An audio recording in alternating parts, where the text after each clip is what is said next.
rebonjour, ici Monsieur Y pour une seconde partie, ici précisément concentrée sur la vie et les activités principales de notre cher invité. Enchanté, c'est toujours moi Debussy, votre ghoul pour ce podcast. Bien. Dans le cadre de vos centres d'intérêt principaux, que sont-ils devenus après vos 16-18 ans? On a développé de nouveaux et qu'en est-il de cela? Ça inclut donc le piano. Eh bien, ils se sont, disons, plutôt développés davantage. J'ai pu développer d'autres centres d'intérêt, non, pas tellement, en réalité. Mis à part, peut-être, vu que j'avais maintenant les capacités nécessaires pour battre des ghouls, je pense que le goût de ces dernières m'ont intéressé. Peut-être étrange, mais c'est ainsi. Bien. Vous aviez parlé du piano comme étant devenu un centre d'intérêt pour vous, Tout à fait. de musique principalement, vers vos 16 ans. Principalement, vous avez plus ou moins parlé du piano comme un intérêt, comme quelque chose vous intéressant actuellement. Euh, qu'est-ce qui vous motive toujours? Qu'est-ce qui en fait que ça reste un centre d'intérêt à long terme? Qu'est-ce qui fait que ce n'est pas passager pour vous? La musique a toujours été, eh bien, quelque chose qui dure dans le temps. Quand elle a été créée depuis la préhistoire, elle a toujours été présente, même si elle était moins développée. Ma part, c'est pareil. Je cherche à essayer d'en en savoir plus et à toujours m'améliorer.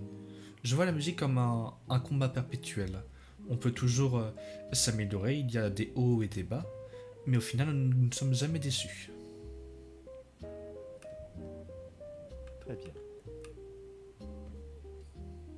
Dans la musique, quelles sont la partition principalement que vous apprenez en ce moment? Qu'est-ce que j'apprends en ce moment, vous dites? Quelle est la C'est une, partition que vous apprenez en ce moment? c'est une musique française de chanteur Loïc Net, je crois. Je vous écoute. Et au niveau de son mentalité, je dirais, elle est très nostalgique. Et elle me fait penser à lorsque j'étais avec mes parents.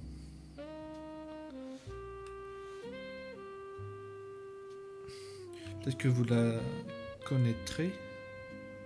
Je ne pense pas. Il faudrait peut-être la faire écouter à C'est l'audience. Monsieur Madame de Loixnet.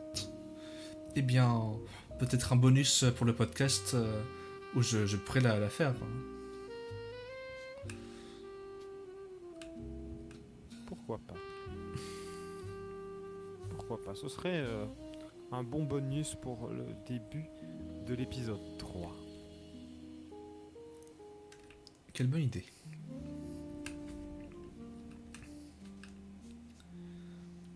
Elise. Voilà. Et Nous allons reparler du combat ici. Euh, Qu'est-ce qui a fait que de vos, entre guillemets, donc 8 ans, date à peu près, beaucoup de choses se sont passées, jusqu'à votre âge actuel, le combat est resté l'un de vos principaux centres d'intérêt? il y a toujours cette adrénaline, pardonnez-moi, et cette combativité qui m'attire dans le combat. On peut savoir beaucoup de choses lorsqu'on fait un combat avec une personne, sa personnalité, ce que, comment elle est, comment elle agit. Et avec toutes ces choses, on peut en savoir beaucoup. Je vois le combat comme une forme de sociabilisation, je pense. Et évidemment, le fait de réussir à gagner ou de perdre, c'est important, mais ce n'est pas ça qui m'intéresse dans le combat. C'est le fait d'apprendre, de m'améliorer. Dans le combat, Tout à Quel fait. est le premier apprentissage que vous voyez Premier apprentissage, c'est-à-dire. quand vous combattez? Qu'est-ce que vous apprenez? Qu'est-ce que vous découvrez dans le combat? De nouvelles manières de combattre, de nouvelles façons de réfléchir à la stratégie adverse, de nouvelles façons de même planifier ses propres capacités. Je vous écoute. Eh bien, je pense que ça serait de peut-être planifier effectivement les actions de la personne qu'on voit en face, en savoir plus sur elle.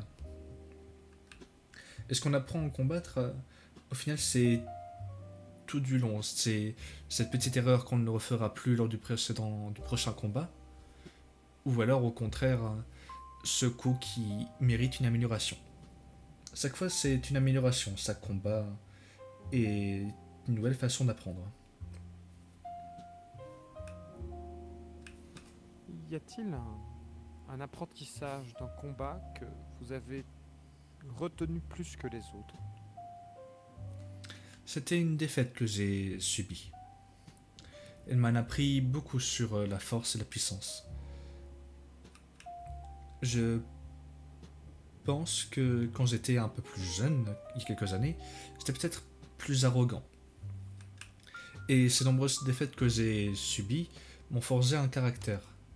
Je pense qu'une personne qui ne fait que gagner et qui subit une défaite est détruite. Et plus jeune on subit une défaite, et plus vite on saura se relever de chaque défaite pour s'améliorer et gagner au prochain. J'entends. Vous le qualifiez comme votre combat le plus mémorable simplement? Ou vous avez un combat en lui-même qui n'est pas pour ses apprentissages, pas obligatoirement justement, mais qui est le combat qui vous est resté le plus dans l'esprit, pas forcément d'apprentissage comme j'ai dit. Je pense que c'est ces combats qui ne tiennent qu'à un fil de la victoire ou de la défaite. Ces combats où votre adversaire est aussi fort que vous, quasiment en tout cas, et où il y a cette tension où chaque coup peut vous mener à la victoire, mais aussi à la défaite. C'est ces combats qui m'attirent le plus.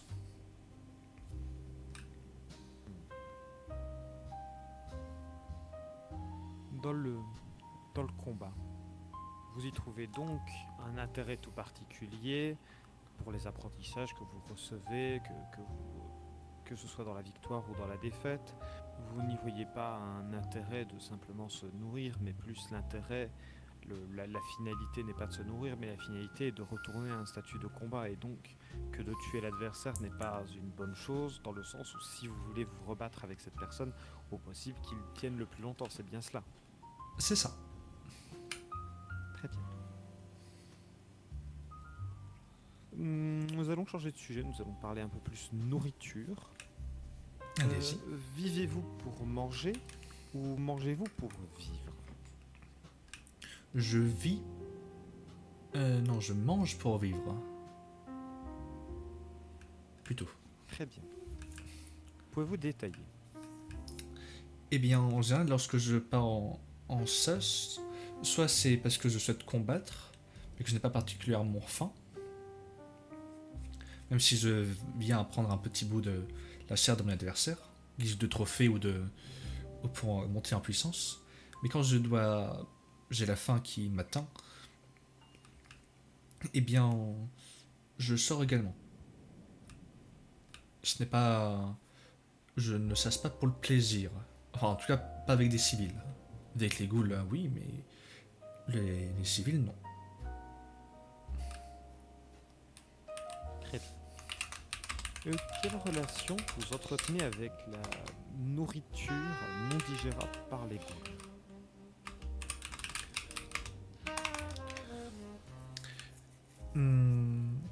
Je comprends pas très bien votre question. Si je ne peux pas le diriger, je ne peux pas avoir de relation avec elle, non? Non, non, je vous donne un exemple. Votre relation avec la dite nourriture. Comment vous gérez cette dite nourriture dans le quotidien? Dans le quotidien, quand vous avez par exemple un sandwich qui vous est offert, quel est votre comportement par rapport à cela? Hmm. Merci de la nourriture qui m'est offerte. Je vais soit essayer de trouver un moyen détourné de ne pas la consommer dans l'immédiat, ou si on m'y force, j'essaierai de faire en sorte de la garder, en tout cas de ne pas faire une grimace face à cela. Quand on mange de la nourriture Ouais. qui n'est pas digérable, elle a un goût très désagréable, pour ne pas dire vomitif.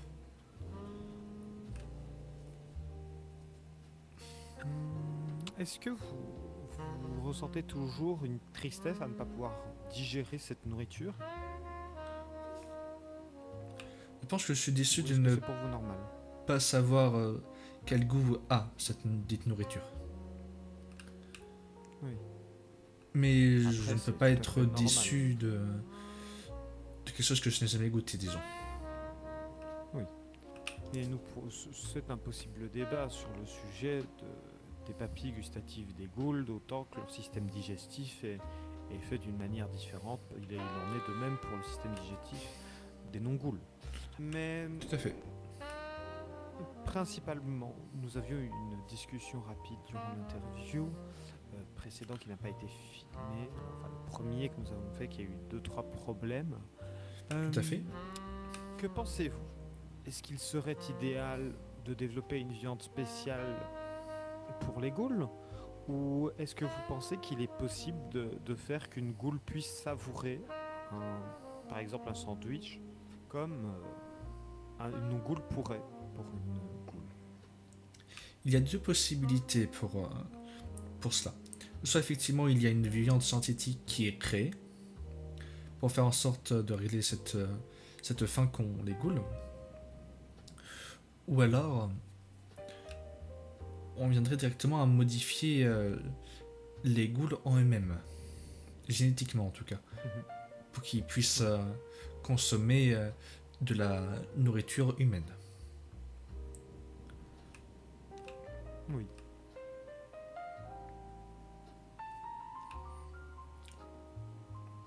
Voilà tout. Très bien. Et quel est le trait de caractère qui vous repousse le plus chez les ghouls et ou les humains? Dans les deux cas, c'est le manque de respect et je pense l'arrogance. Très bien. Y a-t-il un trait qui, à l'inverse, vous attire, enfin vous préférez, qui serait soit individuel aux ghouls et aux humains, donc deux traits, soit un trait commun? Je dirais, je n'ai pas de trait individuel. Je traite les humains et les ghouls comme leur égal. Je ne fais pas de différence. Alors je pense que ce serait plutôt eh bien, les personnes qui sont amicales, en tout cas qui sont respectueuses. En fait, l'opposé de les personnes que je déteste. Sinon, je m'entends plutôt bien avec tout le monde, je pense. Oui, donc un regroupement de plusieurs traits de personnalité formant une personnalité plus ou moins plus patiente, plus attentive, moins, comment dire, c'est ça, une personnalité patiente, attentive principalement et à l'écoute. C'est principalement ça que vous respectez comme personnalité. Tout à fait. Très bien. Donc, nous allons parler des deux derniers sujets très fortement liés.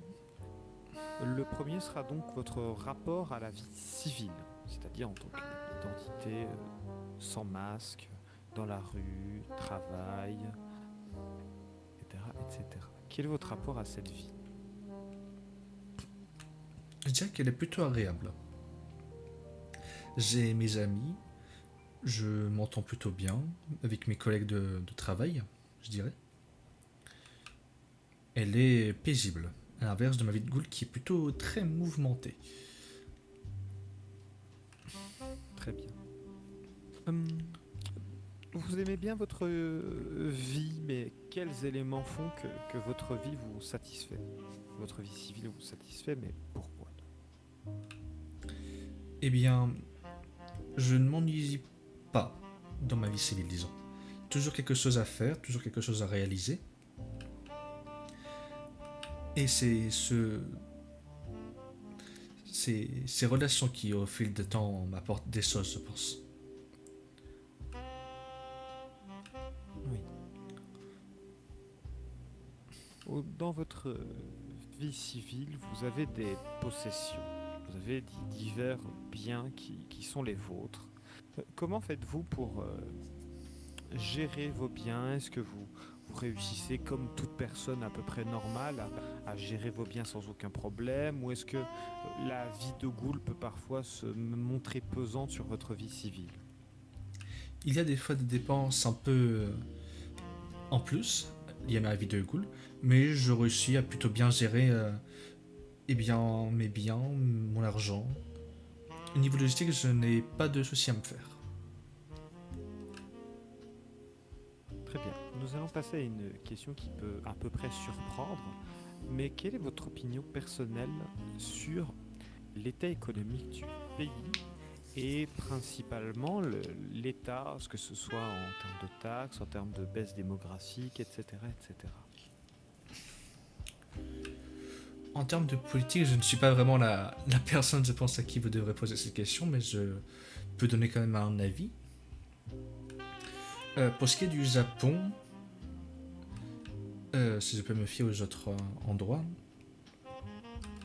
l'école est très stricte, si on parle uniquement au Japon.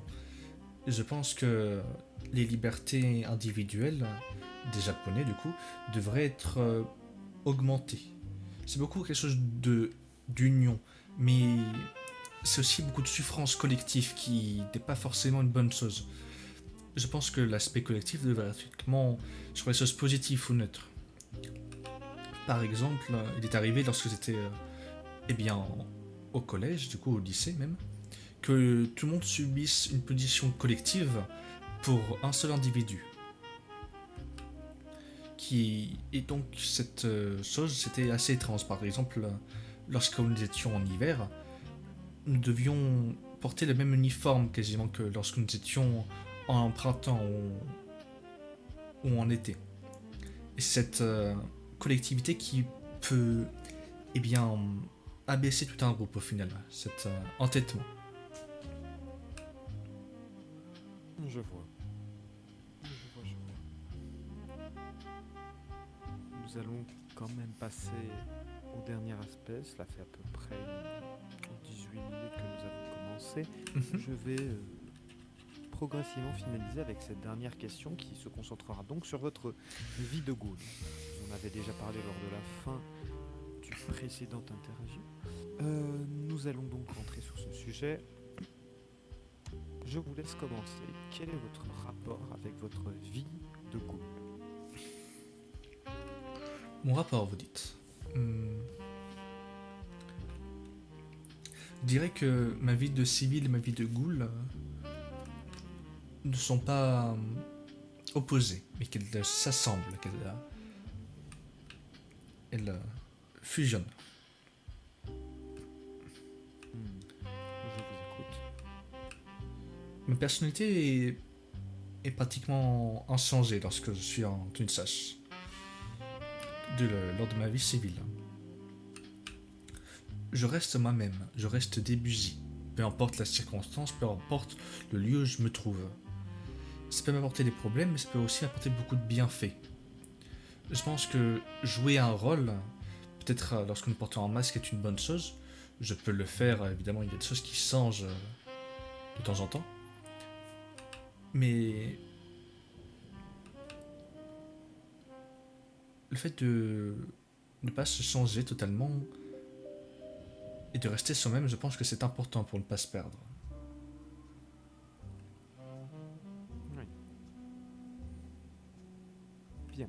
Une question sera passée qui était, je précise, prenez-vous du plaisir à chasser, car vous y avez techniquement répondu lors du sujet de l'alimentation. Nous pourrons passer sur celle-là, sauf si vous avez quelque chose à redire. Eh bien, je peux reprendre votre question et dire que je ne prends pas de plaisir à tuer, du coup, mais uniquement à combattre. Voilà. Voilà. Vous aviez également parlé lors du précédent interview de si vous prenez qui vous cibliez principalement, donc que ce soit pour l'alimentation, vous aviez bien précisé, vous pouvez le rappeler cette fois-ci un peu plus concis vu que Eh c'est bien, accessible c'était facilement.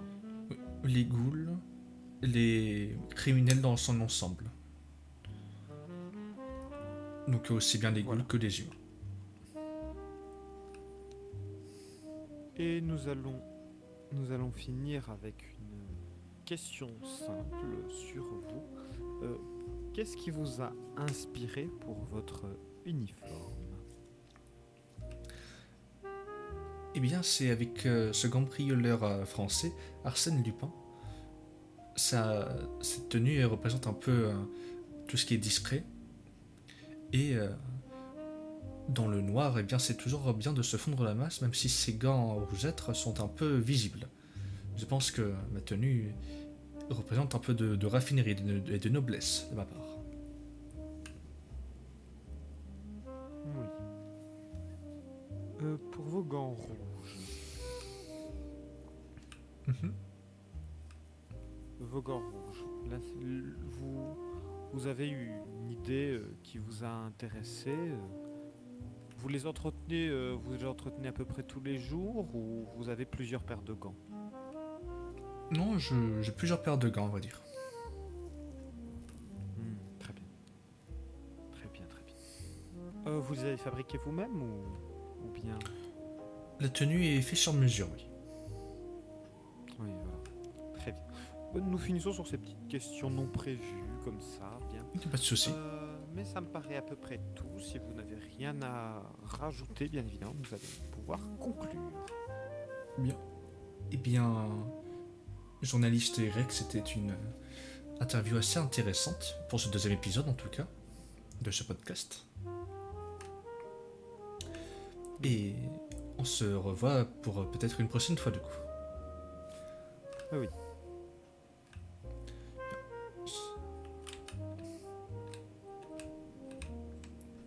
Face à la caméra. Pour nous serrer la main. Ah oui, tout à fait.